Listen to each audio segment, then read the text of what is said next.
안녕하십니까, 홍기빈 클럽입니다. 도널드 트럼프가 미국 대통령으로 당선되었습니다. 정확히 4년 전 저는 어느 방송에 나가서 4년 후에 트럼프가 반드시 돌아올 것이다 이렇게 이야기한 적이 있었습니다. 당시까지만 해도요, 분위기가 트럼프는 미국 헌정사상에서 하나의 해프닝이었고 이제 사라질 것이다 라고 하는 분위기가 우세했습니다만은 저는 트럼프가 반드시 돌아올 것이라고 믿었습니다. 그 당시 방송에서 저는 왜 미국의 민심이 트럼프 쪽으로 돌아설 수밖에 없는가 라고 하는 내용을 이야기했고요. 오늘은 좀 다른 이야기를 해볼까 합니다. 미국의 지배계급, 즉 자본 세력 내부에서 왜 트럼프 같은 인물이 나올 수밖에 없는가에 대해서 짤막하게 제 생각을 함께 나누고요. 이후에 어떤 세상이 펼쳐질지에 대해서도 잠깐 생각해 보도록 하겠습니다.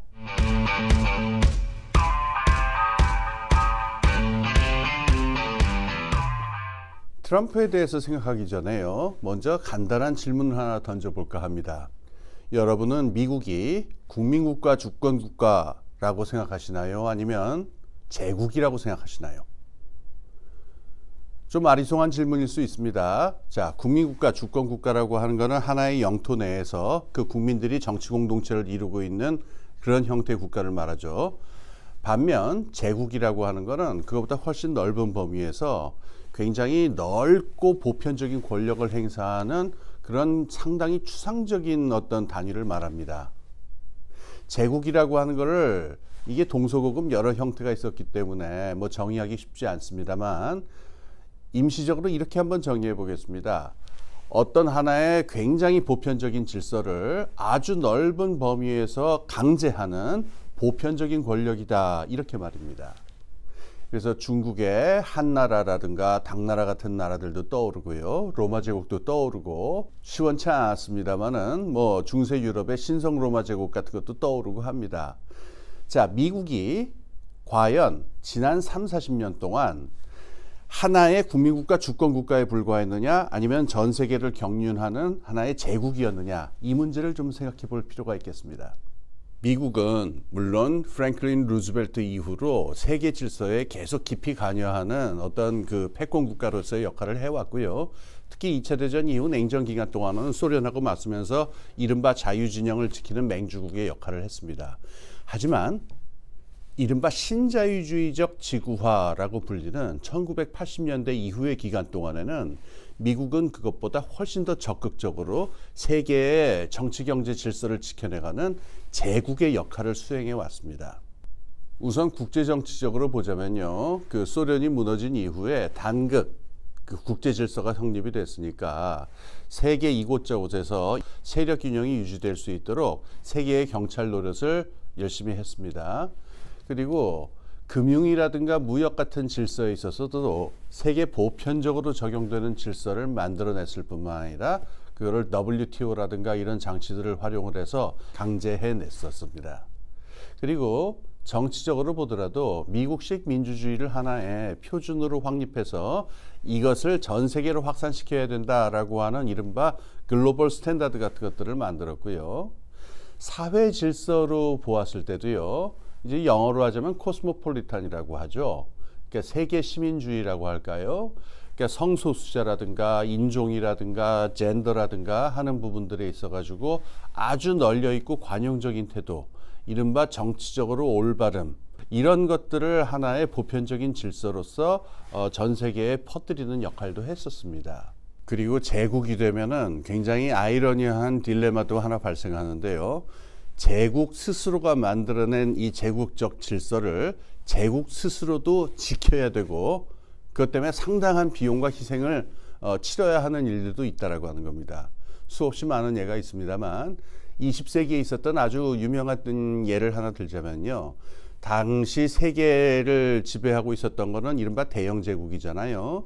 1920년대 1차 대전이 끝난 다음에 영국 경제는 말이 아니었습니다. 물가는 하늘로 치솟고 실업률도 하늘로 치솟고, 그런데 영국은 이 근본이제라고 하는 제국적 질서를 회복해야 된다라는 책임을 스스로 떠맡아 가지고 어거지로 근본이제로 자국 환율을 맞추는 그런 무모한 짓을 감행을 합니다. 그 과정에서 엄청나게 실업률이 올라가고 경기가 불황이 오는 대가를 치러야 했습니다마는 영국은 어쩔 수 없이 그 질서를 따라야만 했습니다. 또 좀 더 가까운 예도 있습니다. 얼마 전 몇 년 전부터 우리 심각한 인플레이션을 경험을 했는데요. 최근 30-40년 동안에 만들어져 있었던 이른바 글로벌 스탠다드라는 이름의 미국이라는 제국이 만들어냈던 질서에 의하면요, 인플레이션이 나타나면은 중앙은행은 금리를 올려야 합니다. 이거는 뭐 다른 도리가 없습니다. 그건 하나의 표준처럼 굳어진 관행이니까 설령 그 인플레이션의 원인이 비용 인플레이션처럼 이제 공급 측에서 발생한 거라고 하더라도, 그래서 금리 인상 정책이 별 효과가 없다 하더라도 거의 자동적으로 중앙은행은 금리를 올리지 않을 수가 없게 됐고요. 그 결과 이제 미국 경제에 어떤 어려움이 있었고 그게 어떻게 이번에 트럼프 당선으로 연결되었는지 우리가 익히 본 바가 있습니다. 자, 그럼 이제 왜 트럼프를 얘기를 하는데 미국이 제국이냐 국민국가냐 이 얘기를 꺼냈는지 좀 말씀을 드릴게요. 지난 40년 동안 미국이 신자유주의 지구화 질서를 지켜내는 제국의 역할을 했다. 그 과정에서 미국의 지배계급, 자본계급은 이득을 보았을까요? 아니면 손해를 보았을까요? 얼핏 생각하면 큰 이득을 보았을 것 같습니다. 그런 이득이 있으니까 이런 질서를 유지했을 테니까요. 하지만 문제는 그렇게 간단한 건 아닌 것 같습니다. 여러분이 지금 보고 계신 차트는요, 1980년대 이전부터 최근까지 전 세계에서 상장된 기업들이 가져간 이윤의 몫을 갖다가 보여주고 있는 차트입니다. 보시면 아시겠지만 1980년대 이전까지는 미국에 상장되어 있는 기업들이 가져가는 이윤의 몫이 압도적으로 컸었지요. 그런데 시간이 지나면서 특히 지난 40년 동안 미국이 제국의 역할을 수행하는 동안 다른 나라들의 상장된 기업들의 이윤 몫이 크게 늘어나기 시작했습니다. 우선 다른 선진국의 기업들이 가져가는 이윤 몫이 폭발적으로 늘었고요. 또 개발도상국이라든가 이런 부분에서도 몫을 늘려가기 시작했어요. 반면 미국에 상장되어 있는 기업들이 가져가는 이윤 몫은 아래로 떨어지게 되었고요. 이게 장기적인 추세로 계속 아래로 내려가고 있습니다. 물론 이 차트를 미국 기업들이 다 피를 봤다 이렇게 해석하셔서는 안 됩니다. 왜냐하면 이 기간 동안에 미국의 자본은 굉장히 초국적화되었기 때문에 다른 선진국에서 생겨난 이윤이라든가 개발도상국에서 생겨난 이윤들을 여러 가지 형태로 가져갈 수 있었습니다. 이를테면은 국제적인 대규모 인수합병을 한다든가 또는 금융자본이 다른 나라들의 직접 자본 투자를 한다든가 하는 방식으로 다른 곳에서 발생한 이윤들의 상당 부분도 미국에 있는 자본계급, 지배계급이 가져갈 수 있었던 건 분명합니다. 하지만 분명한 게 또 하나 있습니다. 지금 말씀드린 거는 좀 더 지구화되고 초국적화된 자본들은 그런 혜택을 누릴 수 있었겠습니다만 미국 내에서도 그 조건이 되지 않는 종류의 자본가 계급도 존재합니다. 이를테면은 공간적으로 고정되어 있는 제조업이라든가 또는 금융화되기 힘든 종류의 자본들은 여기서 별 재미를 보지 못한 게 틀림이 없습니다. 반면 미국은 아까 말씀드린 제국으로서의 기능을 해야 되니까 많은 비용을 지출을 해야 되고 그것 때문에 세금은 또 내야 되죠. 이러다 보니까 미국 자본가 계급, 지배계급 내에서도 미국의 제국 역할이라고 하는 것에 대해서 불만을 품고 입이 이렇게 나오는 사람들이 생겨나지 않을 도리가 없었겠죠.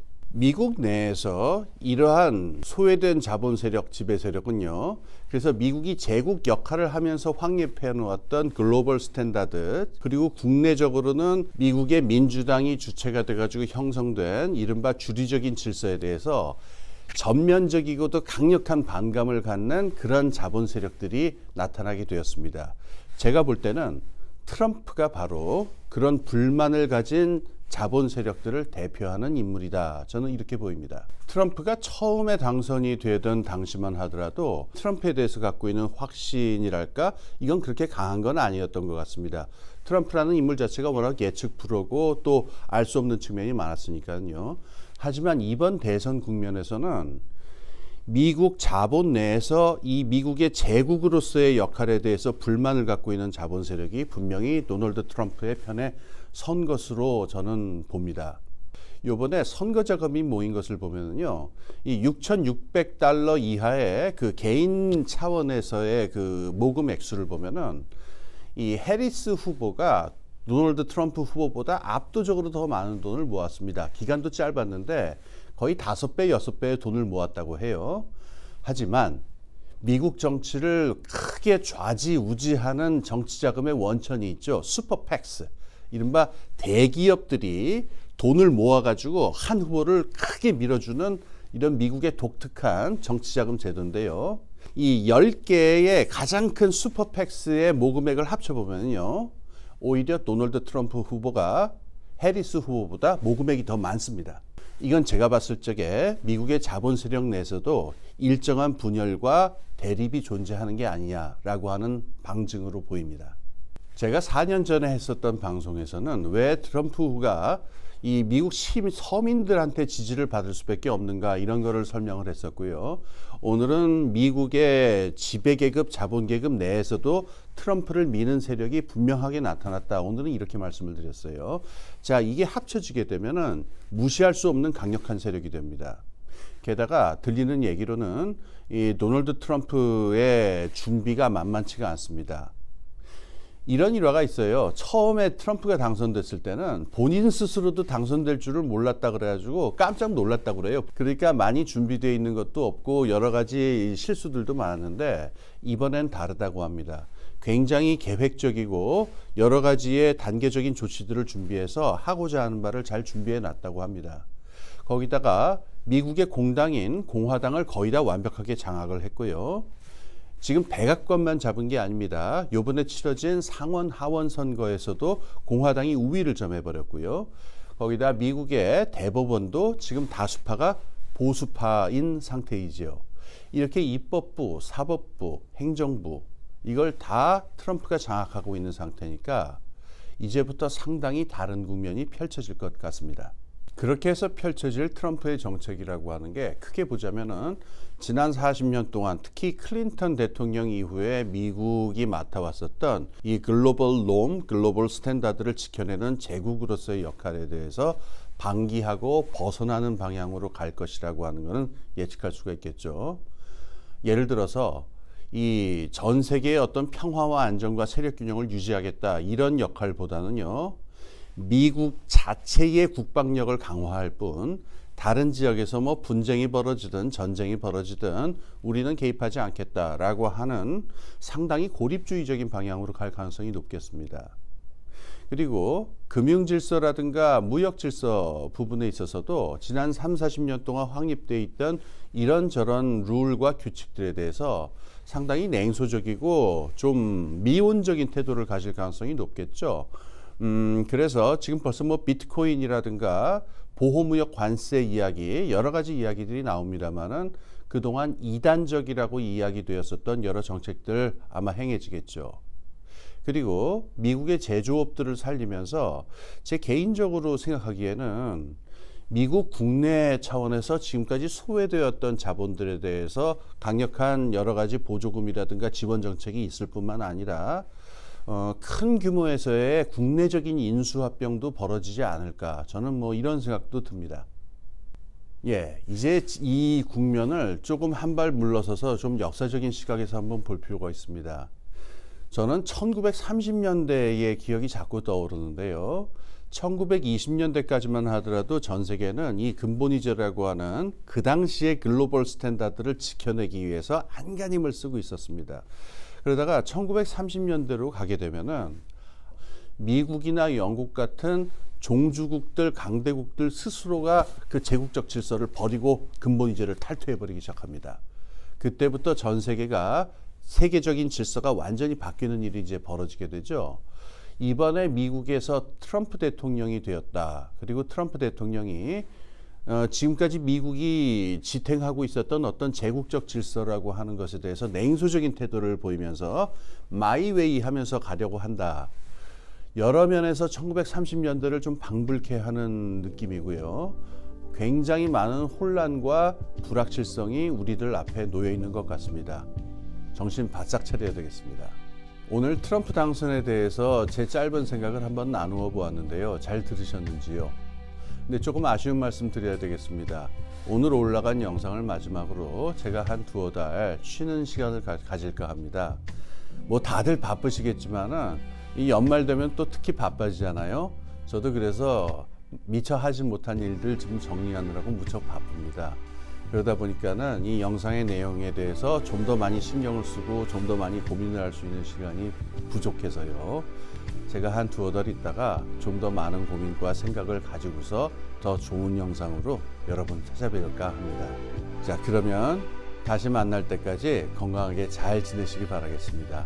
지금까지 홍기민 클럽이었습니다.